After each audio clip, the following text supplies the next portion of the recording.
Papunta tayo ngayon sa Horizon Auto Spa para ipa-PPF ang ating BYD Sea Lion 6. PPF means Paint Protection Film, guys. Kasi guys, may potential talaga na magasgasan o kaya naman masira ang pintura dahil sa kakabilad.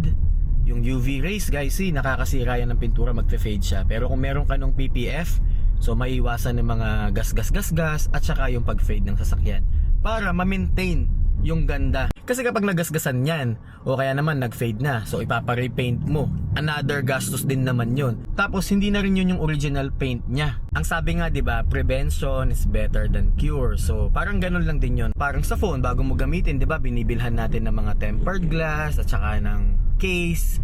So parang ganun lang din yung gagawin natin sa kotse, guys. Ini-investan na natin yung protection niya kasi worth it naman, di ba?